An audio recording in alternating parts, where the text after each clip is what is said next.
خواہ وہ غنا ہے، خواہ وہ کوئی اور چیز ہے، جیسے تصویر کشی ہے، مصور ظاہر ہے کہ اپنے فن پارے پیش کرتے ہیں، تو ان میں سے کوئی چیز بھی اصلاً ممنوع نہیں ہے، بلکہ یہ ان کا استعمال ہے جو بعض اوقات ممانعت کا، بعض اوقات مذمت کا موضوع بن جاتا ہے۔ استعمال ہے۔ اب دیکھیے کہ استعمال کی کیا کیا صورتیں ہو سکتی ہیں۔ تصویریں ہم بناتے ہیں، موجودہ زمانے میں تصویر کتنی غیر معمولی حیثیت اختیار کر چکی ہے، یہ تعلیم کا ذریعہ بن رہی ہے، ابلاغ کا ذریعہ بن رہی ہے، خبر کا ذریعہ بن رہی ہے، اس کے ایسے ذرائع وجود میں آ گئے ہیں کہ ہم دین پہنچانے کے لیے سب سے زیادہ اس وقت اسی کو استعمال کر رہے ہیں۔ یہ ساری چیزیں ہیں، لیکن اسی تصویر کو ایک زمانے میں شرک کے لیے استعمال کیا گیا۔ یہ استعمال ہے، یعنی ایک ہے تصویر کشی کا فن اور ایک چیز ہے تصویر کا استعمال۔ تصویر بنانا، میری بنا لی، میں نے آپ کی بنا لی، کسی نے اپنے باپ کی بنا لی، ماں کی بنا لی، کسی منظر کی بنا لی، ایک ہے تصویر کشی۔ تو میں نے عرض کیا کہ تصویر کشی تو اپنی ذات میں اللہ تعالیٰ کا سکھایا ہوا ایک ہنر ہے انسان کو۔ اللہ تعالیٰ بیان کرتے ہیں نا قرآن مجید میں کہ یہ جو تم اپنے کتوں کو سدھا لیتے ہو کہ یہ تمہارے لیے شکار کریں، یہ بھی اللہ کا دیا ہوا علم ہے جس کے ذریعے سے تم ان کی تعلیم کا اہتمام کرتے ہو۔ تو یہ سب چیزیں اللہ تعالیٰ ہی کی ودیت کرتا ہے۔ اللہ تعالیٰ نے آپ کے اندر یہ صلاحیت رکھی کہ آپ تصویریں بنا لیں، اللہ تعالیٰ نے یہ صلاحیت رکھی کہ آپ خوبصورت آواز سے کسی چیز کو دوسروں تک پہنچا دیں، تو یہ اللہ تعالیٰ کی دی ہوئی نعمتیں ہیں، ان میں سے کوئی چیز بھی اپنی ذات میں ناجائز نہیں، لیکن استعمال تو استعمال یہ ہوا۔ اور آپ یہ دیکھیے کہ اس کے نتیجے میں تصویر کشی شرک کا کتنا بڑا ذریعہ بن گئی، کس طرح بنی، ذرا اس پر بھی غور کریں۔ یعنی شرک بنیادی طور پر تصورات سے پیدا ہوتا ہے، ٹھیک، یعنی آپ نے یہ طے کر لیا کہ اس کائنات کے خالق نے بعض ایسی ہستیوں کو اپنے ساتھ شامل کیا ہوا ہے جو اس کائنات کا نظم چلا رہی ہیں۔ وہ ہستیاں کہیں موجود نہیں تھیں سامنے، ان ہستیوں کے بارے میں کچھ فلسفیانہ اور فکری تصورات تھے جو قائم کیے گئے، اب انہیں زمین پر لا کر عامت الناس کو ان سے متعلق کرنا تھا، تو آپ نے تصویر کو استعمال کیا۔ اس موقع کے اوپر تصویر کے ذریعے سے ایک غلط کام لیا گیا، ایک غلط کام کیا گیا، ایک غلط کام نے ایک باقاعدہ تہذیب کی صورت اختیار کر لی، تو یہ استعمال ہے۔ اسی طریقے سے آپ شاعری کو دیکھیے، غنا کو دیکھیے، یہ شاعری اپنی جگہ ایک نعمت ہے، اس میں بڑے اچھے مضامین بیان کیے جا سکتے ہیں۔ یہ دیکھا ہوگا آپ نے کہ بڑی سے بڑی عمدہ شاعری ہو، لیکن یہ کہ اس کو کسی اچھے گانے والے نے گایا نہ ہو تو لوگوں تک نہیں پہنچتی۔ ٹھیک، میں آپ سے عرض کرتا ہوں کہ اقبال کی شاعری میں ساقی نامہ کو کتنی غیر معمولی حیثیت حاصل ہے۔ کبھی میں نے نہیں دیکھا تھا کہ بچے اس کو پڑھ رہے ہیں، اس لیے کہ علامہ اقبال کی شاعری میں جو زبان ہے، جس طرح کے اسالیب ہیں، وہ گرفت میں نہیں آتے، لیکن ہمارے ہاں ایک مغنی نے اس کو گایا آج سے کوئی 10-15 سال پہلے، اس کے بعد حصے، اور اس کے بعد گھر میں جو بچے موجود تھے وہ ان کی زبان پر بھی آ گئی۔ قدیم زمانے میں کہا جاتا تھا کہ یہ غزل جو ہے یہ جب تک کسی گانے والی کے ذریعے سے گائی نہیں جائے گی اس وقت تک یہ بازاروں تک نہیں پہنچے گی۔ تو اب یہاں کیا ہے، یہاں یہ ہے کہ شاعری ہوئی، شاعری نے خود بہت سے اہم مباحث کو لیا، ان کو خوبصورت الفاظ کا جامہ پہنایا، ان میں قوافی پیدا کیے، ان میں آہنگ پیدا کیا، اس سے مضمون کی ایک خاص ندرت وجود میں آئی، اس سے آپ کو احتزاز محسوس ہوا، غنا نے آ کے اس کا مرتبہ اور بلند کر دیا اور معاملہ کہیں سے کہیں پہنچا دیا۔ تو اب آپ ان دونوں چیزوں کو استعمال کر کے نعت بھی پڑھتے ہیں، حمد بھی پڑھتے ہیں نا، بڑے پیمانے پر آپ نعت کی مجالس منعقد کرتے ہیں، حمد باری تعالیٰ سناتے ہیں۔ اسی طرح اسی شاعری سے کام لے کر آپ کے بڑے بڑے شعراء لوگوں کے اندر زندگی پیدا کرتے رہے ہیں۔ حالی کے مسدس کے بارے میں کیا خیال ہے، اقبال کی شاعری کے بارے میں کیا خیال ہے، تو بہت سے اچھے کام اس سے لیے جا رہے ہوتے ہیں۔ اپنی ذات میں تو کوئی ممنوع چیز نہیں۔ میں نے مثال دی اس کی آپ کو کہ قرآن مجید نے ایک موقع پر شعراء کی مذمت کی، اور مذمت کے لیے جو اس نے بنیادیں فراہم کیں وہ ناقابل تردید تھیں، اس کے باوجود اس سے آپ یہ استدلال نہیں کرتے کہ شاعری اپنی ذات میں ممنوع ہو گئی ہے، یا یہ فن اپنی ذات میں اللہ تعالیٰ کے ہاں حرمت کے دائرے میں قرآن نے استثناء بیان خود کیا، قرآن مجید نے بیان کر دیا اس کو۔ تو اس سے یہ بتایا میں نے کہ یہ استعمال ہے جس کو دیکھا جاتا ہے۔ استعمال تو بعض اوقات ایسی چیزوں کا کہ جن کے بارے میں آپ سوچ بھی نہیں سکتے کہ یہ کوئی غلط پہلو سے استعمال کی جا سکتی ہیں، لیکن ہو جاتا ہے۔ اب دیکھیے، میں اپنے بچے سے کہتا ہوں کہ گلی میں نہیں جاؤ گے، اپنی اہلیہ سے کہتا ہوں بچے کو گلی میں نہیں جانے دینا۔ ٹھیک، گلی تو بہت بڑی نعمت ہے، نہ ہو تو میں گھر سے کیسے نکلوں گا، بازار تک کیسے جاؤں گا، دفتر کیسے پہنچوں گا؟ تو اپنی ذات میں تو کوئی بری چیز نہیں ہے، ٹھیک، لیکن بعض چیزیں اس کے ساتھ لاحق ہو جاتی ہیں، یعنی اس کا استعمال آوارہ لڑکے کرنے لگ جاتے ہیں، اوباش کرنے لگ جاتے ہیں، تو آپ اپنے بچے کو یہ کہتے ہیں کہ اب تم گلی میں نہیں جاؤ گے، یا اپنی اہلیہ سے یہ کہتے ہیں کہ اس کو تم گلی میں نہیں جانے دو گے. یہ گلی کا استعمال ہے، شاعری کا استعمال، تصویر کشی کا استعمال، گلی کا استعمال. آپ یہ دیکھیے کہ غنا کی جو مختلف صورتیں ہیں اسی میں قوالی ایجاد ہو گئی. اپنی ذات میں تو بڑی اعتزاز کی چیز ہے، اس سے آپ بہت سے حقائق کا ابلاغ کر سکتے ہیں، لوگوں کے اندر ایک خاص طرح کی فرحت پیدا کرتے ہیں، اس میں آپ ان کے نفس کو بھی ایک طرح کی لذت محسوس کراتے ہیں. یہ سب لیکن اگر اس کے کانٹینٹ میں یا اس کے جو مشمولات ہیں، محتویات ہیں، جو بات اس میں کہی جا رہی ہے، اس میں شرک کا ابلاغ ہو رہا ہے، اس میں کوئی ایسی چیزیں بیان ہو رہی ہیں کہ جن میں باطل اور ضلالت اور گمراہی لوگوں تک پہنچانا مقصود ہے. تو یہاں کیا ہوا؟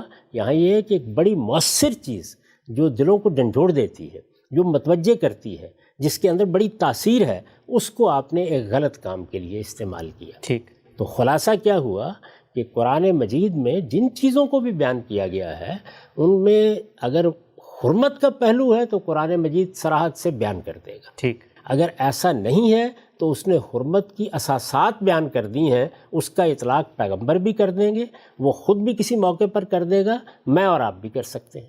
حرمت کی یہ اساسات دونوں ابواب میں بیان کی گئی ہیں، خور و نوش کے باب میں بھی اور اخلاقیات کے باب میں بھی. ٹھیک. خور و نوش کے باب میں کیا ہے؟ طیبات حلال ہیں، خبائث ممنوع ہے.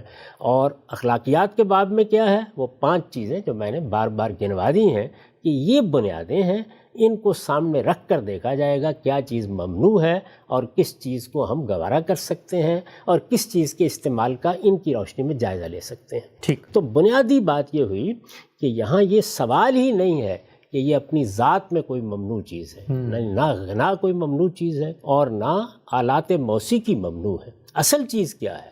اصل چیز یہ ہے کہ آپ ان کا کیا استعمال کر رہے ہیں. اب اس استعمال کی میں نے ایک شاعری سے مثال دی، ایک دوسری مثال کا بھی میں نے ذکر کیا تھا جی. اس موقع کے اوپر. اس سورہ جمعہ میں یہی چیز زیر بحث آئی ہے، ایک خاص زاویے سے زیر بحث آئی ہے. اس کا محض اشارہ کیا تھا اس لیے کہ وقت ختم ہو رہا تھا. جی. میں تھوڑی سی اس کی تفصیل کرنا چاہتا ہوں جی. اور میں آپ کو بتاتا ہوں کہ آپ غور کیجئے کہ کس طریقے سے ایک چیز کا غلط استعمال ہو جائے، وہ غلط موقع پر آ جائے تو اس کی طرف توجہ دلانا ہو، اگرچہ وہ جائز ہوتی ہے. اگرچہ وہ بالکل جائز ہوتی ہے. یعنی عام حالات میں اس میں کوئی ایسی چیز نہیں ہوتی کہ جس پر نقد کیا جا سکے یا کوئی خرابی ہو. سورہ جمعہ کے آخر میں بہت سے لوگ جو قرآن مجید پڑھتے ہیں انہوں نے یہ مقام بھی پڑھا ہوگا، یا ایھا الذین آمنوا اذا نودی للصلاۃ من یوم الجمعۃ فاسعوا الی ذکر اللہ وذروا البیع ذالکم خیر لکم ان کنتم تعلمون فإذا قضیت الصلاۃ فانتشروا فی الارض وابتغوا من فضل اللہ واذکروا اللہ کثیرا لعلکم تفلحون وإذا رأوا تجارة أو لهوا انفضوا إلیہا وترکوک قائما قل ما عند اللہ خیر من اللہو ومن التجارہ واللہ خیر الرازقین. یہ سورہ جمعہ کا خاتمہ ہے. اس کا ترجمہ میں اپنی تفسیر البیان سے پڑھ رہا ہوں. ایمان والو، پیغمبر کی قدر پہچانو اور جمعے کے دن جب اس کی طرف سے نماز کے لیے اذان دی جائے تو اللہ کے ذکر کی طرف مستعدی سے چل کھڑے ہو اور خرید و فروخت چھوڑ. خرید و فروخت کوئی ناجائز چیز ہے نہیں. خرید و فروخت پر زندگی کا انحصار ہے. بالکل. خرید و فروخت سے ہمارا کارخانہ حیات چل رہا ہے. ایسے ہی ہے. خرید و فروخت کی بنیاد پر ملک چل رہے ہیں. خرید و فروخت کو اگر ممنوع قرار دے دیا جائے تو زندگی کا سارا قافلہ ہی کسی صحرا میں گم ہو کے رہ جائے. یہ واقعہ ہے نا. بالکل. لیکن جس وقت جمعے کی نماز کھڑی کر دی جائے تو اللہ تعالیٰ نے فرمایا خرید و فروخت سے باز آ جاؤ. اچھا. یعنی اللہ تعالیٰ کی طرف سے جب یہ طے ہو گیا کہ ایک نماز ہفتے میں ایسی ہوگی جو اس طرح پڑھی جائے گی کہ مسلمان اجتماعی طور پر اسے ادا کریں گے، مسلمانوں کا نظم اس کا اہتمام کرے گا. اور اس وقت جب یہ آیات اتری ہیں رسالت مآب صلی اللہ علیہ وسلم کی طرف سے جمعے کا اہتمام ہوتا تھا. رسالت مآب صلی اللہ علیہ وسلم جمعے کا خطبہ دیتے تھے. خدا کا آخری پیغمبر منبر پر کھڑا ہوتا تھا اور نماز پڑھاتا تھا. تو اب جمعے کے لیے اذان دے دی جائے تو اللہ تعالیٰ فرماتے ہیں کہ اس وقت اس موقع پر خرید و فروخت نہیں ہونی چاہیے. اس موقع تم خرید و فروخت چھوڑ کر فوراً اللہ کی یاد کی طرف جاؤ. تو یہاں کیا ہوا ہے؟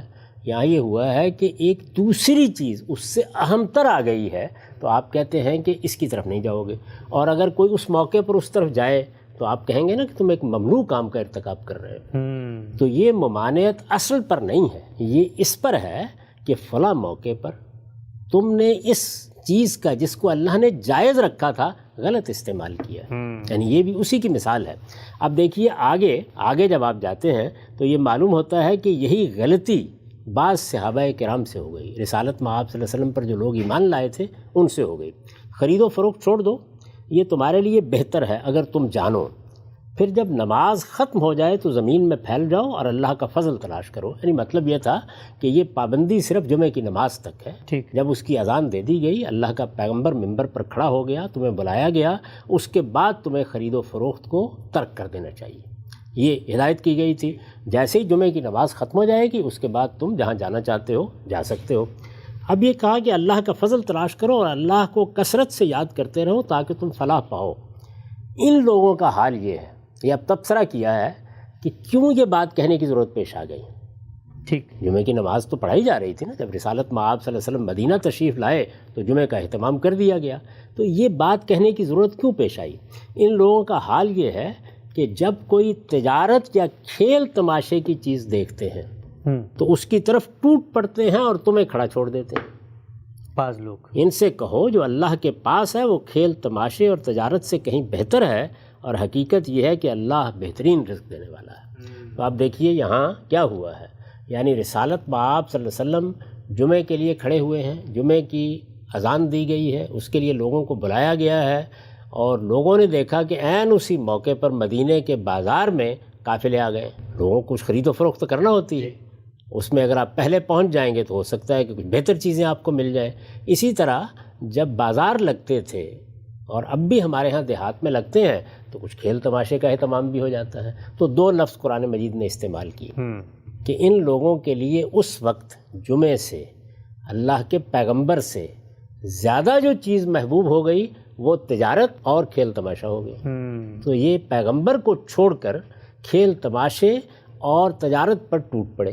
ٹھیک، تو نہ تجارت کوئی ممنوع چیز تھی نہ کھیل تماشا کوئی ممنوع چیز تھی، دونوں چیزوں کو ایک ہی طریقے سے بیان کیا ہے۔ یعنی جب بیان کیا ہے تو ایسا نہیں کیا کہ ایک چیز اپنی ذات میں کوئی حرام چیز تھی اور صحابہ اس کی طرف چلے گئے۔ دونوں چیزیں اپنی جگہ پر اصلاً جائز تھیں، لیکن ایک ایسے موقع پر ان چیزوں کی طرف لوگوں نے رجوع کیا جبکہ اللہ کا پیغمبر جمعے کے منبر پر بہت اہم بات ہے۔ تو اب یہ کہا کہ اس موقع پر تمہیں ایسا نہیں کرنا چاہیے تھا۔ قرآن مجید نے اس کے اوپر شدید تنبیہ کی ہے، اور یہ معلوم ہوتا ہے کہ 2-4 مرتبہ جب یہ معاملہ ہوا تو اس کے بعد سورہ جمعہ میں اس طریقے سے لوگوں کو سختی کے ساتھ توجہ دلا دی گئی۔ تو یہاں پر بھی اب کیا ہوا، یعنی وہی خرید و فروخت جس سے روکا گیا تھا، لوگ اس خرید و فروخت کی طرف متوجہ ہو گئے۔ اسی کو آپ تجارت کہتے ہیں نا۔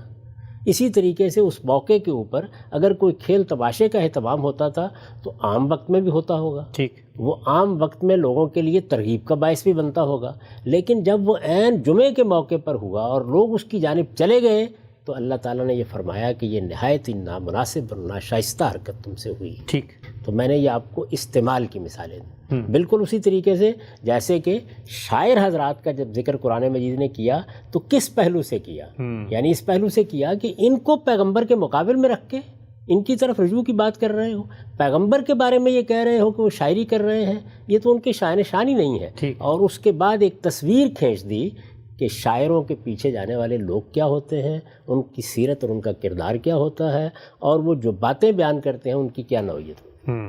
اس سے آپ اندازہ کر سکتے ہیں کہ وہ کیا بات ہے کہ جو میں نے کہنا چاہیے۔ آپ کا سوال یہ تھا تو میں نے تفصیل کے ساتھ آپ کو یہ بتایا ہے کہ حرمتوں کے باب کو اس طرح دیکھنا چاہیے، یعنی اگر کوئی بات صراحت سے اللہ تعالیٰ نے بیان کر دی ہے تو پھر میں بھی ایک مسلمان کی حیثیت سے سر جھکاؤں گا، آپ کو بھی سر جھکانا ہے۔ ٹھیک، اگر اللہ تعالیٰ نے کسی چیز کے لیے کوئی اصول اور بنیادیں واضح کر دی ہیں اور ان کا اطلاق ہوتا ہے، یعنی براہ راست ہم متعین طور پر کہہ سکتے ہیں کہ یہ چیز شرک ہے، یہ چیز فاحشہ ہے، یہ چیز حق تلفی ہے، تو یقیناً اس سے بھی ہر مسلمان کو اجتناب کرنا چاہیے، اور مجھے بھی کہنے کا حق ہے، آپ کو بھی کہنے کا حق ہے کہ یہ ممنوع ہے، اس کی طرف نہیں جانا چاہیے۔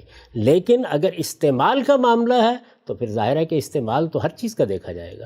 استعمال تو آپ یہ دیکھیے کہ آپ نے اگر ایک کتاب کا بھی غلط کر ڈالا ہے تو اس کے اوپر بھی تنقید کی جا سکتی ہے، آپ نے ایک پیشے کا کر ڈالا ہے تو اس پر بھی تنقید کی جا سکتی ہے۔ استعمالات کو اگر آپ متعین کرنا چاہیں گے تو اس میں بھی وہی چیزیں زیر بحث آئیں گی کہ کیا کیا ہے آپ نے، کیا آپ نے اس کو چیز کو استعمال کیا اور آپ نماز میں رکاوٹ بن گئے، آپ روزے میں رکاوٹ بن گئے، آپ پیغمبر کی خدمت میں حاضر ہونے سے رک گئے، آپ کو بلایا گیا تھا کہ آپ جمعہ پڑھنے کے لیے آپ وہاں نہیں جا سکے، ہوا کیا ہے؟ یعنی استعمال کا کیا پہلو ہے کہ جس کو سامنے رکھ کر کسی چیز سے روکا جا رہا ہے۔ استعمال کی ایک آخری مثال بھی سن لیجئے، اس کے بعد پھر میں آپ کے سوالوں کا جواب دوں گا۔ ہمارے ہاں لاؤڈ اسپیکر آیا، اعلیٰ مکبر الصوت کہا جاتا تھا اس کو۔ لاؤڈ اسپیکر اپنی ذات میں کوئی ممنوع چیز نہیں تھی، نہیں۔ یہ دیکھیے کہ جب وہ آیا تو پہل آواز اس میں بلند ہو جاتی ہے نا، تو اسے گانے بجانے کے لیے استعمال کیا گیا۔ اچھا، تو ہمارے علماء نے یہ کہا کہ یہ تو اعلیٰ لہو ہے۔ اب یہ کیا ہوا، ایک چیز کا استعمال پہلے مرحلے میں ان کے خیال کے مطابق ایک غلط چیز کے لیے ہو گیا۔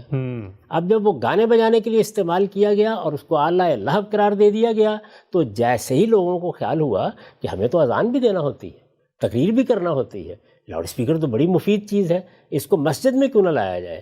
تو پہلے جب لوگوں نے دیکھا کہ لوگ لاؤڈ اسپیکر کو اٹھا کے مسجد میں لے آئے، اب اس کے ذریعے سے اذان دیتے ہیں، اس پر تقریر کرتے ہیں، دیکھیے فتویٰ کیا دیا گیا کہ یہ اعلیٰ لہو ہے، اس کو مسجد میں نہیں آنا چاہیے۔ درا حالے کہ وہ اس کا ایک استعمال تھا، اس استعمال کو آپ درست بھی کہہ سکتے تھے، اس استعمال کو آپ غلط بھی کہہ سکتے تھے۔ اور پھر آپ نے کیا دیکھا، آپ نے اپنی آنکھوں سے دیکھا کہ وہی اعلیٰ مکبر الصوت ہے، وہی اعلیٰ لہو ہے کہ جو اب ہر مسجد میں ہے اور جس پر پابندی لگانی پڑتی ہے کہ اس کا استعمال ذرا کرم ذرا احتیاط سے کیجیے، اور ہمارے علماء اس پابندی کو بھی قبول کرنے کے لیے تیار نہیں ہیں۔ یعنی وہ چیز جو ایک زمانے میں حرمت کے درجے میں تھی، وہ آج اس مقام پر پہنچی ہوئی ہے، اس کے مراتب کا آپ اندازہ کر سکتے ہیں۔ تو یہ میں نے آپ کو چند مثالیں دے کے یہ بتایا ہے کہ غنا کے بارے میں اور موسیقی کے بارے میں بھی قرآن مجید میں، حدیث میں جہاں کہیں بھی کوئی بات آئی ہے، وہ اس کا استعمال ہے، اور استعمال کسی مباح سے مباح چیز کا بھی بعض اوقات ایسا غلط ہوتا ہے کہ اس سے آپ بھی روکیں گے، اس سے میں بھی روکوں گا۔ ہم سب بات بالکل واضح ہوئی، بہت ہی تفصیل سے آپ نے چند اور مثالیں بیان کی، سوچنے والوں کے لیے بہت سامان ہیں ان مثالوں میں۔ ایک چیز میرے ذہن میں بھی آ رہی تھی، وہ یہ کہ ایک اطلاقی معاملہ ہوا شاعری کا، اس زمانے میں شعراء جو کام کر رہے تھے وہ قرآن میں زیر بحث آ گیا۔ ایک اطلاقی اپلائیڈ معاملہ ہوا مدینے کے اندر کہ لوگ جیسا آپ صلی اللہ علیہ وسلم کا خطبہ چھوڑ کے میلے میں چلے گئے، تجارت کے سامان میں سرگردہ ہو گئے، وہ زیر بحث آ گیا۔ یہ استعمال تو جس طرح آپ فرما رہے ہیں جائز بھی ہوتا ہے، ناجائز بھی ہوتا ہے، موسیقی کا بھی تو ہوگا، تو یہ قرآن مجید میں کسی بھی پہلو سے زیر بحث کیوں نہیں آئی؟ تو ان سے پوچھنا چاہیے آپ کو جو اس کی ممانعت کے فتوے دیتے ہیں۔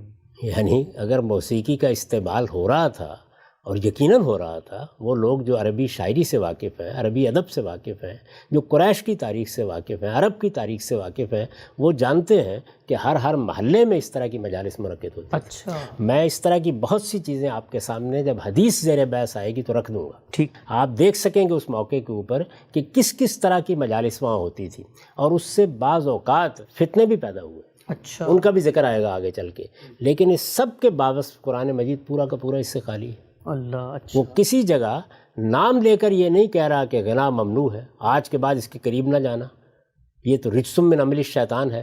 یہ وہ اسالیب ہے نا جو قرآن مجید نے حرمتوں کے بارے میں اختیار کیے، فجتنبو، یعنی حرمتوں کے بارے میں مختلف اسالیب اختیار کیے ہیں۔ اچھا، رسالت میں آپ صلی اللہ علیہ وسلم نے بھی بہت سے اسالیب اختیار کیے ہیں جب آپ کسی چیز سے روکنا چاہتے ہیں، تو آخر کیا وجہ ہے یہ زیر بحث نہیں آئی؟ اس پر ہم تفصیل کے ساتھ گفتگو کریں گے، لیکن میں یہ چاہتا ہوں کہ ابھی ہم چونکہ قرآن مجید پر بات کر رہے ہیں، میں نے اپنی بات کی وضاحت کر دی، اپنا موقف بیان کر دیا کہ یہ ایک ایسی چیز ہے جو اللہ کی نعمت ہے، خواہ غنا ہے، خواہ معازف ہے، خواہ شاعری ہے، خواہ تصویر کشی ہے، یا اور کوئی فن اور علم ہے، یہ ابلاغ کے غیر معمولی ذرائع ہیں، اور انسان ان سے تفریح بھی حاصل کرتا ہے، حظ بھی اٹھاتا ہے، اور یہ چیزیں بہت سے حقائق کے ابلاغ کا ذریعہ بھی بنتی ہیں۔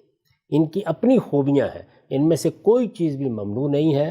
اصلاً ان کو جن لوگوں نے ممنوع قرار دیا ہے، انہوں نے اللہ کی بعض نعمتوں کا انکار کر دیا ہے۔ یہی وہ چیز ہے جس کا آگے جا کے میں ذکر کروں گا، جس کو اللہ تعالیٰ نے فرمایا ہے کہ میں نے جو زینت کی چیزیں پیدا کی ہیں، وہ خواہ لباس کے معاملے میں ہے، شہروں کے معاملے میں ہے، گھروں کے معاملے میں ہے، آواز کے معاملے میں ہے، کلام کے معاملے میں ہے، ان میں سے کوئی چیز بھی ممنوع نہیں ہے۔ اس پر ہم بات کریں گے بعد میں جا کے، لیکن اس وقت جو میں بات عرض کر رہا ہوں وہ یہ ہے کہ بنیاد اس کی سمجھ میں آ جانی چاہیے کہ نہ اللہ تعالیٰ نے اور اللہ کے پیغمبر نے کسی جگہ اس کو براہ راست ممنوع قرار دیا ہے، اور نہ جو بنیادیں واضح کی ہیں حرمت کی یہ ان کے تحت آتی ہے، لہٰذا ہر حال میں اس کا استعمال ہی زیر بحث آئے گا، اور وہ اچھا بھی ہو سکتا ہے اور وہ برا بھی ہو سکتا ہے۔ ہم صاحب یہ بات واضح ہوئی کہ کہیں صریح حرمت کا بیان آپ کی نظر میں نہیں ہے، اور یہ چیزوں کا استعمال ہے۔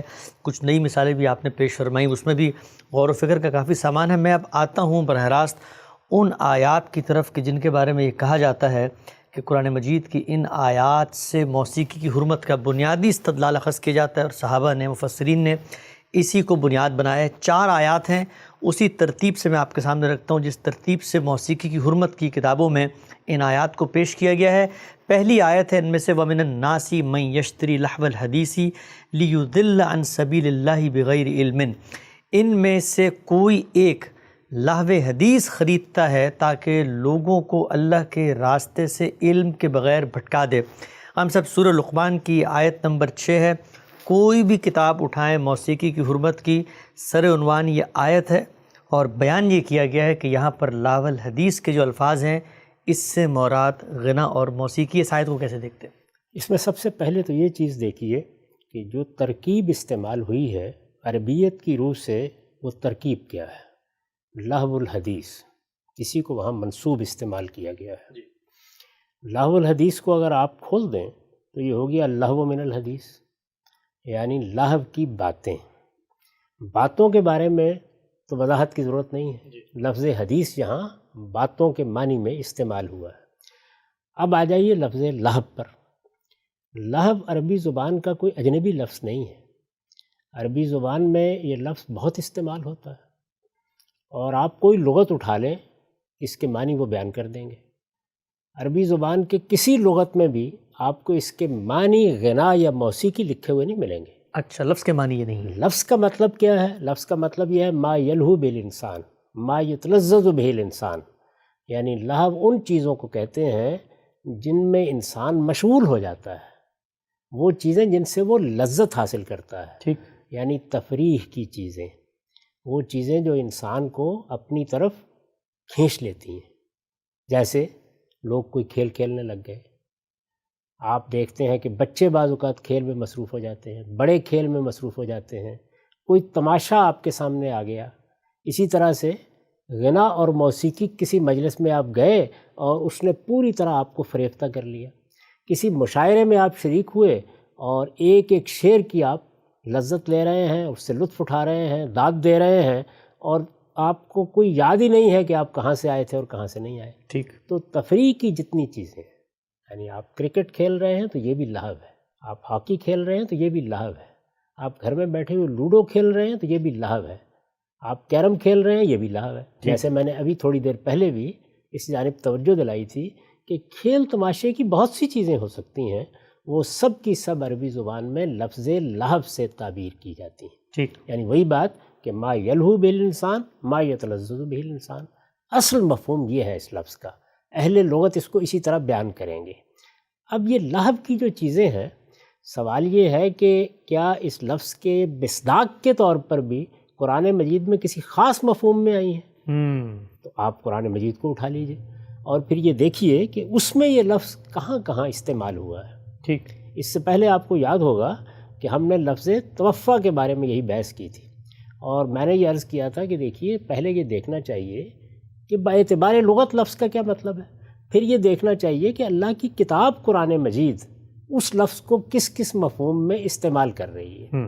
تو یہ لفظ یعنی لفظ لہو قرآن مجید میں اگر آپ استقصاء کریں تو 10 مقامات پر آیا ہے۔ اچھا، 10 کے 10 مقامات میں میں شاہ عبد القادر کا ترجمہ آپ کے سامنے رکھ دیتا ہوں، ٹھیک، اور آپ پھر دیکھ لیجئے کہ کسی ایک مقام پر بھی، کسی ایک جگہ پر بھی انہوں نے اس کا ترجمہ موسیقی کیا ہے۔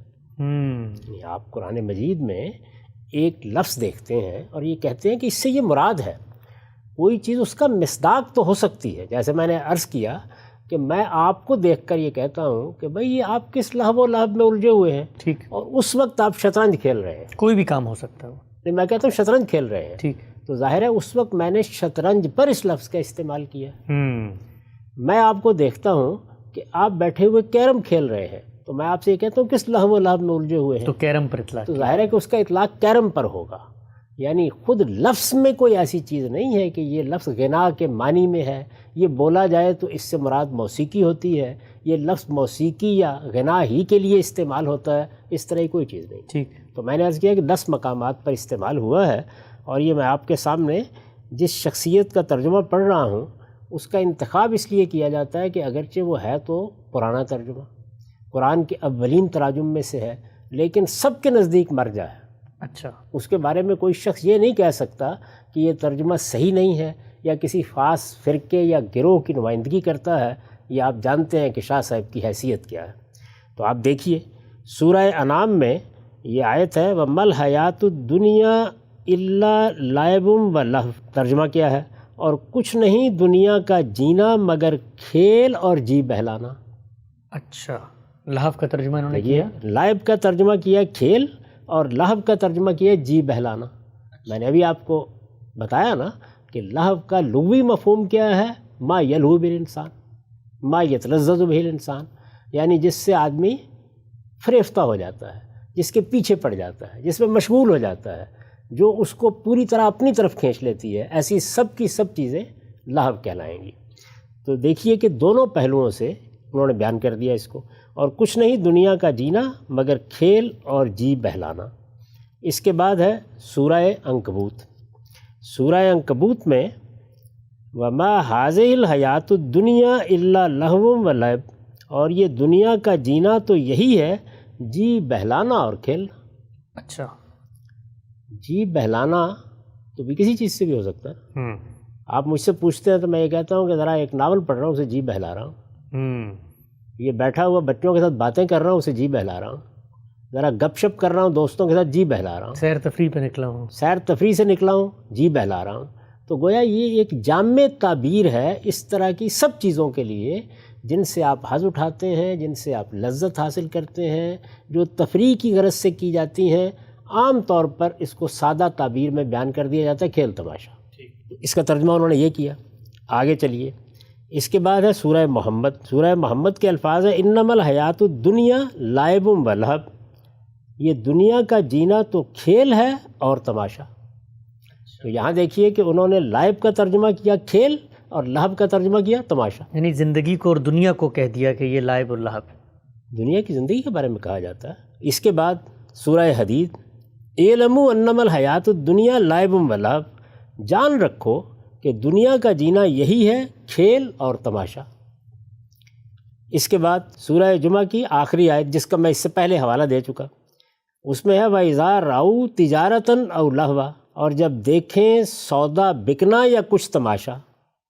یعنی تجارت کا ترجمہ کیا انہوں نے سودا بکنا، اور لہو کا ترجمہ کیا یا کچھ تماشا. پھر دیکھیے سورہ انعام ہے، اس میں ہے وَذَرِ الَّذِينَ اتَّخَذُوا دِينَهُمْ لَعِبًا وَلَهْوًا وَغَرَّتْهُمُ الْحَيَاةُ الدُّنْيَا، اور چھوڑ دے جنہوں نے ٹھہرایا اپنا دین کھیل اور تماشا. وہی لعب کا ترجمہ کھیل اور لہو کا ترجمہ تماشا. وَغَرَّتْهُمُ الْحَيَاةُ الدُّنْيَا، اور بہکے دنیا کی زندگی پر. اس کے بعد ہے سورہ انبیاء. اس میں ہے لَوْ أَرَدْنَا أَن نَّتَّخِذَ لَهْوًا لَّاتَّخَذْنَاهُ مِن لَّدُنَّا، اگر ہم چاہتے کہ کچھ بنا لیں کھلونا تو بنا لیتے ہم اپنے پاس سے. اب دیکھیے یہاں لعب کا ترجمہ انہوں نے کیا کھلونا. آیت کا مطلب یہ ہے کہ اللہ تعالیٰ کے بارے میں لوگ یہ خیال کر رہے ہیں کہ یہ دنیا کیا ہے، یہ تو یزداں کی تماشا گاہ ہے، یعنی اس میں کیا ہو رہا ہے، ایسے ہی کھیل ہے.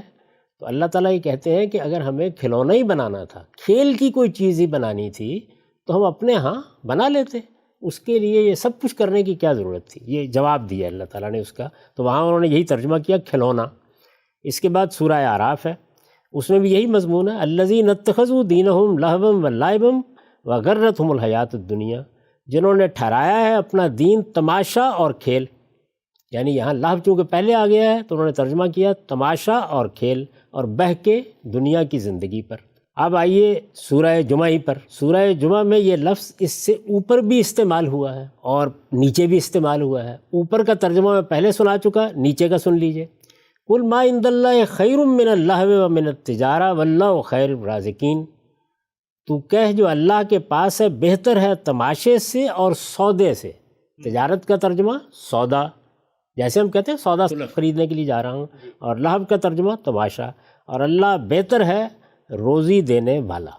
یہ 10 مقامات ہیں جن کا میں نے آپ کو بتا دیا. اس میں یہ دیکھیے 2 پہلوؤں سے یہ لفظ استعمال ہوا ہے. پوری دنیا کی زندگی کو لہو و لعب کہا گیا ہے. اب آپ اس کا ترجمہ یہ کر سکتے ہیں کہ یہ دنیا کی زندگی کیا ہے, یہ تو موسیقی ہے. دنیا کی زندگی کیا ہے, یہ تو گانا بجانا ہے. یہی کریں گے نا. یہ دنیا کی زندگی کیا ہے, جیسے کہ شاہ صاحب نے کیا ہے, کھیل تماشا ہے. یہاں یہ تعبیر کس مفہوم میں اختیار کی جاتی ہے؟ اس مفہوم میں اختیار کی جاتی ہے کہ اس دنیا کی زندگی میں ہمارے لیے راحت بھی ہے, تفریح بھی ہے, یہ بہلاتی بھی ہے, اس میں آدمی جی بھی لگاتا ہے, اس کی نظر ہو جاتا ہے اور آخرت کو فراموش کر دیتا ہے. اس معنی میں بولا گیا نا یہ لفظ. قرآن مجید نے جگہ جگہ اس کو استعمال کیا ہے. اب مجھے یہ بتائیے کہ اگر حرمتیں اسی طرح ثابت کرنی ہیں تو پھر ان آیات سے تو یہ ثابت ہو جائے گا کہ ساری دنیا کی زندگی ہی حرام ہے. بہت اہم پھر جئیں گے کیا؟ یعنی قرآن مجید تو دنیا کی پوری زندگی کے بارے میں ان آیات میں یہ کہہ رہا ہے, اور یہ 6 مقامات پر کہہ رہا ہے. یعنی جو 10 مقامات ہیں اس میں سے 6 میں دنیا کی پوری زندگی کے بارے میں یہ کہہ رہا ہے کہ یہ کیا ہے, یہ کھیل تماشا ہے. اب جس پہلو سے کہہ رہا ہے وہ میں نے عرض کر دیا. یعنی وہ بھی ایک پہلو ہے جس میں ایک خاص چیز کی طرف توجہ دلائی جا رہی ہے. لیکن اگر آپ یہ کہتے ہیں کہ اس طریقے سے حرمت قائم ہو جاتی, لہو کا لفظ آنے سے, تو پھر تو حرمت قائم ہو گئی نا. پھر تو آپ کا جینا, آپ کا اٹھنا, آپ کا بیٹھنا, آپ کا کام کرنا, دنیا کی زندگی میں اس سے راحت اٹھانا, دنیا کی زندگی میں مشقتیں کرنا, یہاں تک کہ دنیا کی زندگی میں عبادت کرنا بھی سب لہو و لعب ہوگی. ایک چیز جب بیان کی جاتی ہے تو اس کے محل کو دیکھنا چاہیے, موقع کو دیکھنا چاہیے, کس طرح سے بات ہو رہی ہے. اور یہ اصرار کرنا کہ یہ لفظ تو غنا اور موسیقی کے معنی میں استعمال ہوتا ہے. یعنی میں نے آپ سے عرض کیا کہ کھیل تماشے کے معنی میں ایک لفظ ہے. ظاہر ہے کہ اس کا استعمال کبھی کسی کھیل پر ہو جائے گا, کبھی کسی مصروفیت پر ہو جائے گا, کبھی جی بہلانے کی کسی بات پر ہو جائے گا, کبھی تفریح کے کسی کام پر ہو جائے گا, مختلف موقعوں پر ہوگا. لیکن یہ کہ اس لفظ کا مطلب یہ ہے, یہ مجھے بتائیں کہ کس طرح سے آپ ثابت کریں گے. پھر دوسرا استعمال دیکھیے جو 4 آیتوں میں ہوا ہے. اس میں کیا کیا قرآن مجید میں؟ اس میں یہ بتایا ہے کہ دین ایک سنجیدہ چیز تھی, دین غور و فکر کی چیز تھی, دین زندگی کا مقصد تھا. ان لوگوں نے اپنے دین کو کھیل تماشا بنا لیا ہے, اسے تفریح کا موضوع بنا لیا ہے. یعنی یہاں کیا چیز بیان کی جا رہی ہے کہ دین ایسی چیز نہیں ہے کہ جس کو آپ کھیل بنا لیں, دین ایسی چیز نہیں ہے کہ جس کو آپ تفریح بنا لیں, دین ایسی چیز نہیں ہے کہ جس سے آپ بس حظ اٹھائیں اور ذہنی عیاشی کر لیں اس کے بارے میں کوئی بحث مباحثہ کر کے. دین سنجیدہ حقیقت ہے, اس کو یہی حیثیت دینی چاہیے. تو یہاں پر بھی آپ دیکھ لیجئے کہ آپ موسیقی تو اس کا ترجمہ کر نہیں سکتے. یعنی کیا یہ کہیں گے کہ ان لوگوں نے دین کو غنا بنا لیا ہے, ان لوگوں نے دین کو موسیقی بنا لیا ہے. اچھا, اور پھر کیا اس موقع کے اوپر یہ کہیں گے کہ دین کو یہ بنا لیا ہے تو اس وجہ سے حرمت ہو گئی, ورنہ تو حرمت نہیں تھی. ٹھیک, دین کو یہ بنا لیا ہے تو ظاہر ہے اس موقع پر اس کا غلط استعمال ہو رہا ہے. وہی بات جو میں نے ابتدا میں عرض کی کہ ہم بعض اوقات کسی جائز, کسی مباح چیز کا بھی غلط استعمال کرتے ہیں. اس کی مثالیں میں نے دی ہیں نا. تو یہاں انہوں نے کیا کیا, یعنی تفریح کی چیزیں, کھیل کی چیزیں جو اپنی ذات میں سب کی سب ناجائز نہیں تھیں, لیکن انہوں نے پورے دین کو یہی بنا ڈالا. تو یہ گویا ایک چیز کا غلط محل پر لانا ہے. جب آپ وہاں لے آئے تو اللہ تعالیٰ نے فرمایا کہ دیکھو یہ تم کیا کر رہے ہو, یہ دین ایسی چیز تھی کہ اس کو تم کھیل تماشا بنا لو. تو یہاں بھی ظاہر ہے کہ لہو کی علی الاطلاق حرمت بیان کرنا مقصود ہی نہیں ہے. اس سے یہ بات بالکل واضح ہو جانی چاہیے کہ نہ اس لفظ کے معنی با اعتبار لغت غنا اور موسیقی ہیں, اور نہ ہر جگہ یہ استعمال کیا جاتا ہے. تو یہ اسی پہلو سے, اسی لحاظ سے استعمال کیا جاتا ہے. یعنی کسی جگہ پر بھی نہیں. یہ 10 کے 10 مقامات میں نے آپ کے سامنے پیش کر دیے ہیں. اب اس کے بعد یہ دیکھیے کہ یہ چیزیں کھیل تماشے کی چیزیں سمجھی جاتی ہیں. اگر آپ غور کر کے دیکھیں تو اس میں 10 چیزیں وہ ہوں گی جن کے بارے میں کبھی تردد بھی نہیں ہوتا کہ جو ناجائز چیزیں. میں نے ابھی مثالیں دی آپ, یعنی آپ بیٹھے ہوئے گپ شپ کر رہے ہیں, آپ دوستوں کے ساتھ بیٹھ کر کوئی ایسی بات کر رہے ہیں جس سے سب کے سب لطف اٹھا رہے ہیں, ایسا ہوتا ہے نا بعض اوقات، آپ فٹ بال کا میچ دیکھ رہے ہیں، آپ ہاکی دیکھ رہے ہیں، آپ ہاکی کھیل رہے ہیں، آپ فٹ بال کھیل رہے ہیں، آپ کرکٹ کھیل رہے ہیں، بہت سے کھیل ہیں نا جو آپ کھیلتے ہیں، کسی کے وہم میں بھی یہ بات نہیں آتی کہ کوئی ناجائز کام کیا جا رہا ہے، لیکن کھیل ہی میں بہت سی ایسی چیزیں ہیں کہ جن کے بارے میں کوئی تردد نہیں اس میں کہ بالکل ہی ناجائز ہے، ٹھیک، یا بالکل ہی غلط ہے، یا آپ کہیں گے یہ فضولیات ہے، یا کہیں گے بیہودہ باتیں ہیں۔ مثال کے طور پر کھیلنا تو جوئے کے لیے بھی بولا جاتا ہے، آپ کہتے ہیں کہ یہ آدمی تو جوا کھیلتا ہے، ظاہر ہے کہ یہاں کھیلنا تو اصل میں ممنوع نہیں ہے، ٹھیک، یعنی وہ چیز غلط ہے، تو غلط چیزوں پر بھی لہو کا اطلاق ہو جاتا ہے اور اچھی چیزوں پر بھی اطلاق ہو جاتا ہے، لیکن یہ کہ یہ لفظ جہاں آئے گا وہاں اس سے مراد غنا ہوتا ہے، وہاں اس سے مراد موسیقی ہوتی ہے، ایسا ہرگز نہیں ہے۔ میں ابھی اس آیت پر نہیں بات کر رہا کہ وہاں یہ کس مفہوم میں استعمال ہوا ہے، ابھی تو میں نے آپ کو یہ بتایا ہے کہ نہ لفظ کے لغت کے اعتبار سے یہ معنی ہے، نہ قرآن مجید کے استعمالات میں اس طرح کی کوئی خصوصیت اللہ تعالیٰ نے اس کے اندر پیدا کر دی ہے کہ جہاں یہ استعمال ہوگا اس کا مطلب ہے غنا اور موسیقی، اور چونکہ مذمت کے مقام پر آ گیا ہے تو اس لیے ہم اس کی حرمت کا فتویٰ دے دیں گے۔ ٹھیک، اب مسلمانوں کے علم کی طرف آئیے۔ ظاہر بات ہے کہ یہ قرآن ہے، قرآن کی آیات ہے، قرآن مجید میں ایک لفظ استعمال ہوا ہے، ہم اسی آیت کو لے کے آگے بڑھتے ہیں اور یہ دیکھتے ہیں کہ ہمارا علم اس میں لہو کے لفظ کو کیسے سمجھتا ہے۔ ٹھیک، یعنی کیا ایسا ہے کہ مفسرین نے وہاں خاص سورہ لقمان کی آیت میں فیصلہ کر دیا ہے کہ چلیے لفظ کے معنی تو نہیں ہے غنا کے، لیکن یہاں تو یہ غنائی کے لیے استعمال ہوا، غنا ہی کے لیے استعمال ہوا ہے۔ کیا ایسی صورتحال ہے؟ تو ہم اس میں ایک ترتیب کے ساتھ یہ دیکھیں گے کہ ہمارا علم اس کو کس طرح دیکھتا ہے، یعنی ہماری میراث کس طرح دیکھتی ہے۔ اس میں اس سے پہلے بھی توجہ دلا چکا کہ اگر آپ انتخاب کریں تو سب سے پہلے روایت کے پہلو سے طبری کی تفسیر کا انتخاب کیا جائے گا۔ ٹھیک، ہر صاحب علم یہی کرے گا۔ اس کی وجہ بھی میں عرض کر چکا ہوں کہ جب رسالت بآب صلی اللہ علیہ وسلم کے بعد قرآن کی شرح و تفسیر کا دور شروع ہوا تو ایسا نہیں ہے کہ لوگوں نے ابتدائی میں کچھ تفسیریں لکھ ڈالیں، ایک لمبا عرصہ ایسا گزرا ہے 100-150 سال کا کہ جس میں کوئی باقاعدہ تفسیر نہیں لکھی گئی، لیکن لوگ قرآن مجید پڑھ بھی رہے تھے، پڑھا بھی رہے تھے، بعض جلیل القدر صحابہ درس دیتے تھے، تابعین درس دیتے تھے، ان کے نام ہمیں معلوم ہے، یعنی جو قرآن کے خاص عالم تھے یا قرآن مجید کے مدرس تھے یا قرآن مجید کی تعلیم و تدریس کی خدمت انجام دیتے تھے، تو وہ کسی لفظ کے بارے میں بعض موقعوں پر معنی کے لحاظ سے، بعض موقعوں پر مصداق کے لحاظ سے، بعض موقعوں پر وہ بات کہاں کہی گئی تھی اس کے لحاظ سے کوئی تفسیر کر دیتے ہیں۔ یہ جتنی تفسیریں ہیں یہ روایت کے طور پر منتقل ہوئی ہیں، یعنی یہ ایسا نہیں ہے کہ باقاعدہ کوئی تفسیر لکھی گئی، روایات ہیں جس کو لوگ بیان کر رہے ہیں۔ ان روایات کا سب سے پہلا بڑا انتخاب طبری نے کی، ٹھیک، جس کو طبری کی تفسیر سے تعبیر کیا جاتا ہے۔ طبری کا طریقہ یہ ہے کہ وہ سب روایتیں نقل کر دیتے ہیں اور عام طور پر وہ اس کے آخر میں جا کر خلاصہ بیان کرتے ہیں کہ نتیجہ کیا نکلا ہے۔ تو میں آپ کے سامنے یہ رکھ دیتا ہوں، انہوں نے وہ سب چیزیں بیان کر دی ہیں، یعنی اس سورہ لقمان کی آیت کے تحت وہ آپ کو یہ بتائیں گے کہ فلاں نے اس کا مصداق غنا کو قرار دیا ہے، فلاں نے فلاں چیز کو قرار دیا ہے، جو بھی آراء ہیں جو ان سے پہلے موجود ہیں وہ سب کی سب انہوں نے بیان کر دی ہیں۔ بیان کرنے کے بعد وہ آخر میں یہ کہتے ہیں کہ کیا اس کو صرف غنا میں خاص کیا جا سکتا ہے؟ یعنی یہی ہے نا آپ کا سوال جی، کہ جب اللہ تعالیٰ نے لہو الحدیث کا لفظ بولا ہے تو یہاں اس سے مراد ہے غنا اور موسیقی۔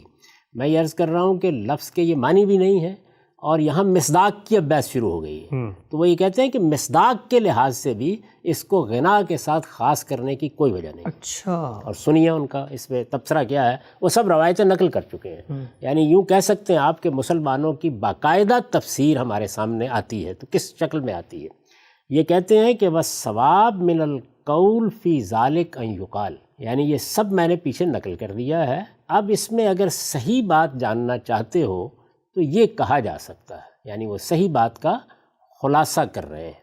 کہتے ہیں اُنِیَ بِهِ كُلُّ مَا كَانَ مِنَ الْحَدِيثِ سے مُلْحِيًا عَن سَبِيلِ اللَّهِ، یعنی اس سے یہاں مراد کیا ہے؟ کہتے ہیں یہاں اس سے مراد ہے وہ سب چیزیں، وہ سب باتیں جو اللہ کی راہ سے آدمی کو غافل کر دیتی، ٹھیک، مما نہى اللہ عن استماعہ اور رسولہ، یعنی وہ سب چیزیں سمجھ لو کہ اللہ نے ان کو سننے سے روکا ہے یا اس کے رسول نے سننے سے روکا ہے۔ لأن اللہ تعالی اما بقولہ لہو الحدیث، اس لیے کہ اللہ تعالیٰ نے یہاں کسی خاص چیز کا ذکر نہیں کیا، عموم کے انداز میں لہو الحدیث کا لفظ بولا ہے، اچھا، اسی کی شرح کر رہے ہیں۔ پھر کہتے ہیں وَلَمْ يُخَصِّصْ بَعْضًا دُونَ بَعْضٍ، اور یہاں کوئی اس بات کی دلیل نہیں ہے کہ کسی خاص چیز کو بیان کر دیا ہے۔ 15,000 چیزیں ہو سکتی ہیں جن پہ لہو کا لفظ بولا جائے، اور اللہ نے ان میں سے کسی کو خاص کر دیا، تو کہتے ہیں فَذَالِكَ عَلَىٰ عُمُومِهِ، اس لیے لفظ اپنے عموم پر باقی ہے۔ عموم پر باقی ہے یعنی کھیل تماشے کی سبھی چیزیں اس سے مراد لی جا سکتی ہیں، اور کہتے ہیں کہ یہ رہے گا حتیٰ یاتی ما یدل علی خصوصہ ہی، یہاں تک کہ کوئی دلیل آئے اور وہ ہمیں آ کے بتائے کہ نہیں یہاں یہ خاص فلاں چیز کے لیے استعمال ہوا ہے، جیسے مثال کے طور پر آپ کہیں کہ غنا کے لیے استعمال ہوا ہے یا موسیقی کے لیے استعمال ہوا ہے۔ ٹھیک، یہ ابن جریر طبری نے ان سب روایات پر تبصرہ کیا ہے۔ اس سے آپ اندازہ کر سکتے ہیں کہ جلیل القدر مفسرین بھی اس بات کو قبول کرنے کے لیے تیار نہیں ہے کہ یہ جو سورہ لقمان کی آیت آپ نے پڑھی ہے، اس میں کسی بھی درجے میں غنا مقصود ہے، غنا مراد ہے، یا غنا ہی کے بارے میں یہ بات کہی گئی ہے۔ ٹھیک، ہم نے حرمت ثابت کرنی ہے نا، تو پھر تو یہ ضروری ہے نا کہ یہ متعین طور پر بتایا جائے کہ یہاں یہی بات ہے۔ ٹھیک، تو یہ بتا رہے ہیں کہ بھائی اس میں تو جو جملہ ہے وہ بے شمار چیزوں کو اپنا مصداق بنا سکتا ہے، اور اس میں انہوں نے جو بری چیزیں ہو سکتی ہیں ان کا خلاصہ کر دیا ہے۔ اب آپ زمخشری کو دیکھیے، ہم جب روایتی تفسیر سے آگے بڑھتے ہیں تو وہ جلیل القدر علماء کہ جنہوں نے زبان و بیان کے پہلو سے غیر معمولی کام کیا ہے، ان میں آپ یہ جانتے ہیں کہ زمخشری کا ایک خاص مقام ہے، اور باقی لوگ انہی سے اس معاملے میں استفادہ کرتے ہیں۔ تو سورہ لقمان کی اس آیت میں لہو الحدیث پر انہوں نے کیا لکھا ہے؟ وہ یہ کہتے ہیں کہ اللہو کل باطل الہا عن الخیر و اما، یعنی لہو جو ہے وہ اصلاً تو میں نے عرض کر دیا کہ تفریح کی سب چیزوں کے لیے ہے، لیکن اگر وہ برے مفہوم میں استعمال کیا جائے تو اس کا اطلاق ہر اس بری چیز پر ہو جاتا ہے جو آدمی کو کسی نیکی سے غافل کر دیتی ہے۔ جو چیزیں قابل اعتنا ہیں، وہ چیزیں کہ جن کی طرف سنجیدہ آدمی کو متوجہ ہونا چاہیے، ان سے اس کو غافل کر کے کسی دوسری چیز میں مشغول کر دے، ایسی سب چیزوں کے بارے میں یہ لفظ استعمال ہو سکتا ہے۔ ٹھیک، یا برے استعمال کی مثال دے رہے ہیں، چنانچہ آگے پھر مثال دے کے وہ ان چیزوں کو گنوا بھی دیتے ہیں۔ وہ کیا چیزیں ہیں؟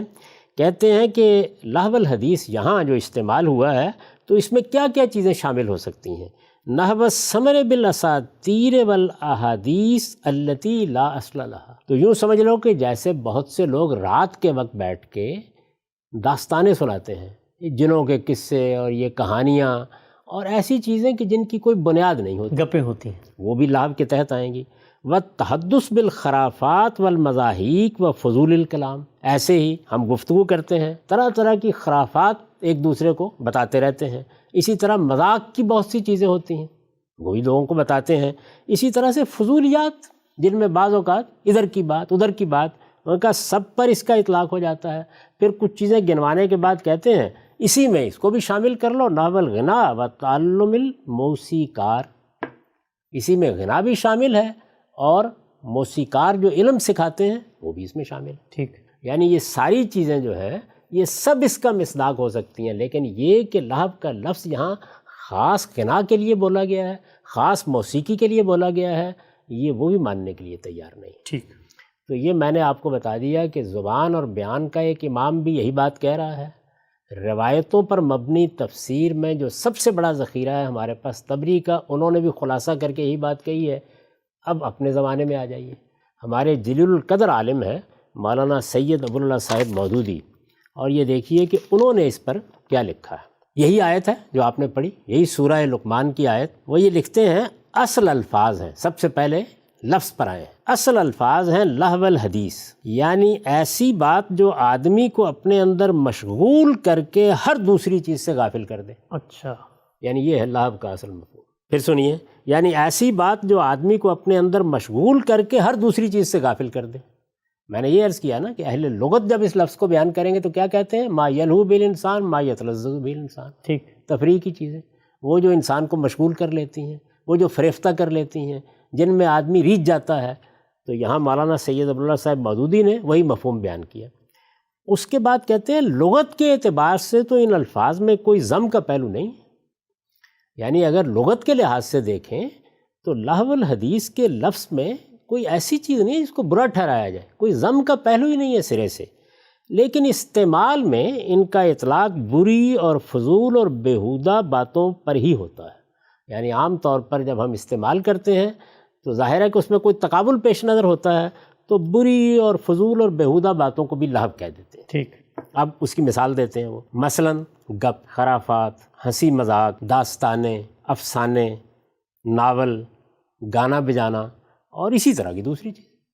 تو یہ واضح ہو گیا اس معاملے میں کہ مسلمانوں کا پورا علم اس میں محض غنا کا مفہوم ماننے کے لیے تیار نہیں ہے۔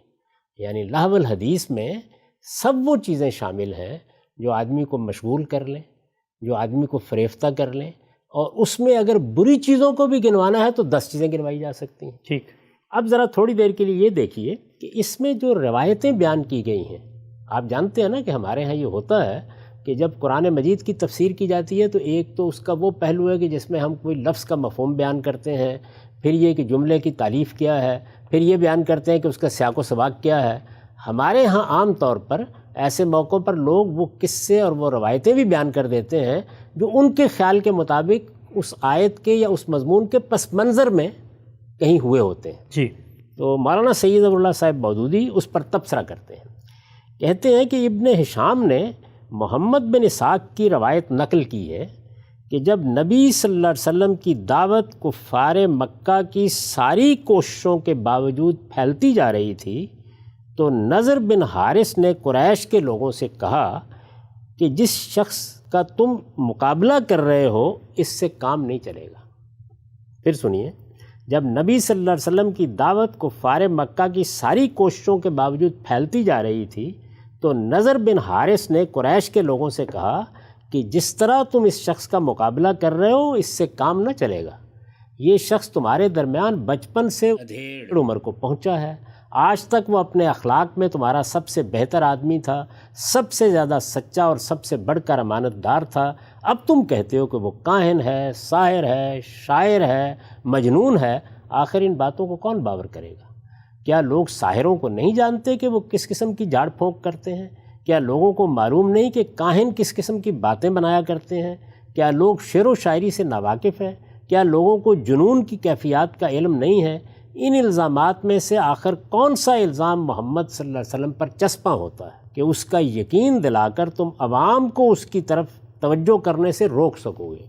ٹھہرو، اس کا علاج میں کرتا ہوں۔ یہ واقعہ بیان کر رہے ہیں، ٹھہرو اس کا علاج میں کرتا ہوں۔ یہ کس نے کہا؟ نضر بن حارث نے۔ کن سے کہا؟ قریش کے سرداروں سے۔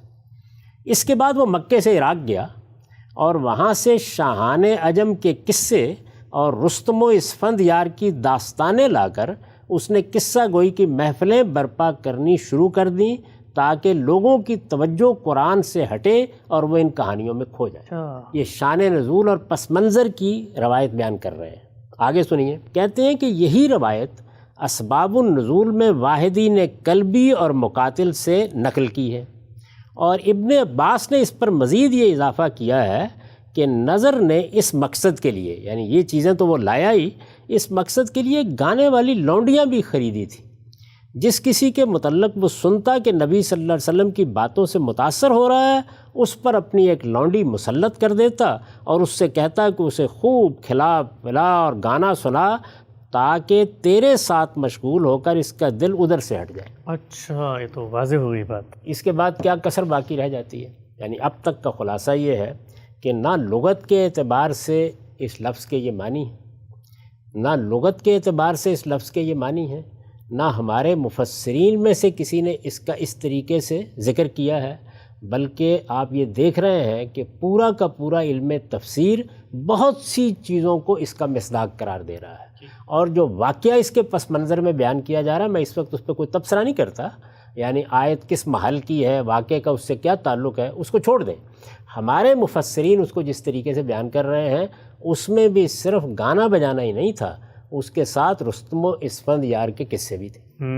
تو یہ بات واضح ہو گئی۔ اس کے بعد اب اس کے بعد آئیے اس آیت، یعنی وہ آیت جس کو آپ نے پڑھا ہے، میں اس کا ترجمہ آپ کے سامنے پڑھتا ہوں، ذرا اس کو سنیے اور پھر یہ دیکھیے کہ آیت کا اپنا مفہوم کیا ہے اور وہ کس محل میں آئی ہے۔ سورہ لقمان کی آپ نے آیت پڑھی تھی جی، سورہ لقمان کی یہ آیت ہم پیچھے سے اس کو دیکھتے ہیں، یہ ابتدائی میں ہے، الف لام میم تلک آیات الکتاب الحکیم ہدی ورحمۃ للمحسنین الذین یقیمون الصلاۃ ویؤتون الزکاۃ وہم بالآخرۃ ہم یوقنون اولئک علی ہدی من ربہم واولئک ہم المفلحون ومن الناس من یشتری لہو الحدیث، یہی پڑھی ہے نا آپ نے، ومن الناس من یشتری لہو الحدیث لیضل عن سبیل اللہ بغیر علم ویتخذها ہزوا اولئک لہم عذاب مہین۔ اب ترجمہ سنیے، یہ سورہ الف لام میم ہے، یہ پرحکمت کتاب کی آیتیں ہیں، ان کے لیے جو خوبی سے عمل کرنے والے ہیں، ہدایت اور رحمت بن کر نازل ہوئی ہیں، یہ جو نماز کا اہتمام کر رہے ہیں اور زکوٰۃ ادا کرتے ہیں، اور یہی ہیں جو آخرت پر سچا یقین رکھتے ہیں، یہی اپنے پروردگار کی ہدایت پر ہیں اور یہی فلاح پانے والے ہوں گے۔ اس کے برخلاف لوگوں میں ایسے بھی ہیں جو فضولیات کے خریدار بنتے ہیں تاکہ اللہ کی راہ سے بغیر کسی علم کے گمراہ کریں اور اس کی آیتوں کا مذاق اڑائیں، یہی ہیں کہ جن کے لیے ذلت کا عذاب ہے۔ اس کے آگے، یہ میں نے اس کو پس منظر بتایا، آگے بھی سن لیجئے، آگے یہ ہے وَإِذَا تُتْلَى عَلَيْهِ آيَاتُنَا وَلَّى مُسْتَكْبِرًا كَأَن لَّمْ يَسْمَعْهَا كَأَنَّ فِي أُذُنَيْهِ وَقْرًا فَبَشِّرْهُ بِعَذَابٍ أَلِيمٍ۔ ان میں سے کسی کو جب ہماری یہ آیتیں سنائی جاتی ہیں تو بڑے تکبر کے ساتھ اس طرح منہ پھیر کر چل دیتا ہے جیسے ان کو سنا ہی نہیں، جیسے کانوں سے بہرا ہے۔ یعنی یہ محل ہے اس آیت کا جو آپ نے پڑھی۔ اس میں کیا ہوا ہے؟ اس میں یہ ہے کہ ایک طرف اللہ کے پیغمبر کی دعوت ہے، ایک طرف اس کا پیغام ہے، ایک طرف وہ خدا کے راستے کی طرف بلا رہا ہے، اور دوسری طرف اس کے مقابل میں وہ چیز پیش کی جا رہی ہے جو لوگوں کو اس کی دعوت سے ہٹا کر اپنی جانب متوجہ کر لے۔ آپ تھوڑی دیر کے لیے مان لیجئے کہ وہ موسیقی تھی، یہ مان لیجئے وہ غنا تھا، یہ مان لیجئے کہ لونڈیاں ہی لا کر اس نے مجالس منعقد کر دی تھی، تو یہاں اس کی مذمت کیا اس پہلو سے ہو رہی ہے کہ وہ چیز اپنی ذات میں غلط ہے؟ اس پہلو سے ہو رہی ہے کہ اس کو اللہ کے پیغمبر کے مقابل میں لا کے کھڑا کر دیا گیا ہے، ٹھیک اس دعوت کے مقابل میں کھڑا کر دیا گیا ہے۔ قرآن یہاں یہ کہہ رہا ہے کہ یہ تکبر میں مبتلا لوگ ہیں، انہوں نے اپنے کانوں کو بند کر رکھا ہوا ہے، یہ بات سننے کے لیے تیار نہیں ہے، اور فضولیات کے خریدار بنے ہوئے ہیں، ان چیزوں کو ترجیح دیتے ہیں، اور کس کے مقابلے میں دیتے ہیں؟ اللہ کے پیغمبر کی دعوت کے مقابلے میں۔ اور کیوں دیتے ہیں؟ تاکہ یہ بغیر کسی علم کے لوگوں کو اللہ کی راہ سے ہٹا دیں۔ ٹھیک، تو اگر کوئی شخص اس مقصد کے لیے ایک کرکٹ میچ منعقد کر دے کہ وہ دین کی دعوت سے لوگوں کو ہٹائے، اگر وہ گپ شپ کی ایک مجلس منعقد کر دے، ذرا تصور کریں کہ رسالت مآب صلی اللہ علیہ وسلم کی دعوت پھیل رہی ہے، جیسے کہ مولانا سید مولانا صاحب مودودی نے وہ پورا واقعہ لکھا ہے، اور وہاں یہ زیر بحث ہے کہ اس دعوت کو غیر مؤثر کیسے کیا جاتا ہے، اور کوئی آدمی یہ کہے کہ میں اس کے مقابلے میں یہاں مکے میں ایک تھیٹر بنا دیتا ہوں، تو ظاہر ہے کہ اس وقت تو یہ بدترین جرم بن جائے گا۔ یہ وہی بات ہے جس کا میں نے ذکر کیا تھا کہ کسی بھی چیز کا غلط استعمال ہے جس کی بنیاد پر اس کی مذمت کی جا سکتی ہے۔ جب رسالت مآب صلی اللہ علیہ وسلم کو شاعر کہا گیا تو قرآن مجید نے بتا دیا کہ شاعروں کا کیا حال ہے، اور جب رسالت مآب صلی اللہ علیہ وسلم کی دعوت کے مقابلے میں لہو الحدیث آ گئی، یعنی کون سی چیزیں آ گئیں؟ کھیل کی چیزیں، تماشے کی چیزیں، وہ رستم و اسفند یار کی داستانیں ہوں، وہ گپ بازی کی مجلسیں ہوں، یا وہ لونڈیوں کا گانا ہو، کچھ بھی ہو، جب وہ اللہ کے پیغمبر کے مقابلے میں آتا ہے تو اس کے اوپر یہی تبصرہ ہونا چاہیے۔ تو اس میں حرمت کا کیا مضمون ہے جو آپ نے بیان فرمایا؟ خان صاحب، یہ لفظ کے شواہد قرآن مجید میں کہاں کہاں آیا، ماضی کی علمی تراث، مفسرین کی آراء، اس سب کو تو آپ نے پیش کیا، اور اس سے یقینی طور پہ سننے والوں کے لیے ایک بہت ہی واضح رستہ سامنے آ رہا ہے کہ یہ استعمال ہے چیزوں کا جو ان کو اس طرف لے کے جاتا ہے۔ لیکن میں یہ پوچھوں گا آپ سے کہ آغاز ہم نے کیا تھا شاہ عبد القادر علیہ رحمہ کے تراجم سے کہ انہوں نے لہو کے لفظ کو قرآن مجید میں کہاں کس معنی میں بیان کیا ہے، تو یہ بتائیے گا مجھے آخر میں کہ خود جو سورہ لقمان کی آیت 6 ہے، اس کے بارے میں شاہ صاحب کیا کہتے ہیں اور ان کا ترجمہ اس کے بارے میں کیا ہے؟ انہوں نے بھی اس کا ترجمہ یہی کیا ہے، ہر جگہ وہ یہی ترجمہ کر رہے ہیں، جیسے میں نے آپ کو 10 مقامات پر بتا دیا، اس کو بھی سن لیجئے۔ وَمِنَ النَّاسِ مَن يَشْتَرِي لَهْوَ الْحَدِيثِ لِيُضِلَّ عَن سَبِيلِ اللَّهِ بغیر علم، اور ایک لوگ ہیں کہ خریدار ہیں کھیل کی باتوں کے، کا بچلاویں اللہ کی راہ سے بن سمجھے۔ اچھا، ترجمہ انہوں نے کیا کھیل کی باتیں، یعنی کوئی آدمی جو عربی زبان سے واقف ہے وہ اس کا ترجمہ غنا اور موسیقی ہرگز نہیں کرے گا، ہرگز نہیں کرے گا۔ اس کا ترجمہ وہی ہے جو میں نے آپ کو بتا دیا ہے، مدعا وہی ہے۔ اور یہاں یہ کیوں زیر بحث آ گیا؟ یہاں پر تقابل میں زیر بحث آیا ہے۔ اس چیز کو ہمیشہ سمجھنا چاہیے کہ کوئی بات کہاں کہی گئی، کس محل میں کہی گئی، کس پہلو سے کہی گئی، اس پہلو سے وہ قابل مذمت ہو جاتی ہے، لیکن اس سے علی الاطلاق حرمت ثابت کرنا، یہ اگر ہوتا تو پھر شاہ صاحب بھی یہاں اپنے ترجمے میں وہی لفظ اختیار کرتے، پھر اس کے بعد یہی بتاتے کہ در حقیقت یہاں تو اللہ تعالیٰ نے اس کی حرمت کو بیان کر دیا ہے۔ یہ بھی کسی نے یہاں سے استدلال نہیں کیا اہل علم میں سے۔ ہم سب بالکل واضح ہو گئی بات، خاتمے کی طرف ہم بڑھ رہے ہیں۔ آخری سوال آج کی نشست کا، اس سب کے بعد جب کوئی شخص یہ رائے پیش کرتا ہے کہ جی یہ تو قرآن مجید کی آیت ہے اور ابن عباس نے اور عبداللہ بن مسعود نے اور سعید بن جبیر نے اور مجاہد نے اور قتادہ نے اور اکرمہ نے ان سے مراد موسیقی لی ہے، تو اس سب کے بعد یہ بات بھی بالکل واضح ہوگی کہ اگر ان کی یہ آراء اور ان کی نسبت ٹھیک ہے تب بھی اس بات کو اسی پس منظر میں دیکھا جائے گا کہ موسیقی مراد ہو سکتی ہے اگر اس کا استعمال غلط ہو۔ مولانا سید ابراہیم مودودی نے جو اس کا پس منظر روایت کیا ہے وہ میں نے آپ کو بتا دیا، یعنی وہ روایات ہماری کتابوں میں لکھی ہوئی ہیں کہ اس طرح کے کچھ واقعات ان آیات کے پس منظر میں بیان کیے جاتے ہیں۔ تو اس میں آپ نے دیکھا لونڈیوں کے گانے کا بھی ذکر آ گیا۔ اگر اس کی بنیاد پر کسی نے یہ کہا کہ یہاں اس کا مصداق غنا بھی تھا تو یہ بالکل ٹھیک ہے، اس میں کیا اعتراض ہے، لیکن کس پہلو سے تھا؟ کیا یہ آیت اس کی حرمت کو بیان کر رہی ہے؟ یہ بیان کر رہی ہے کہ وہ جو کچھ بھی ہے، میں یہ کہتا ہوں آپ یہی ترجمہ کر دیں اللہ والحدیث کا کہ اس کا مطلب ہے موسیقی، یہی کر دیں، تو آپ اس کا ترجمہ کر کے کیا کریں گے؟ یعنی مطلب کیا بنے گا؟ مطلب یہ بنے گا کہ ان میں سے کچھ لوگ ایسے بھی ہیں کہ جو موسیقی کی مجالس منعقد کر رہے ہیں تاکہ لوگوں کو خدا کی راہ سے روک دیں۔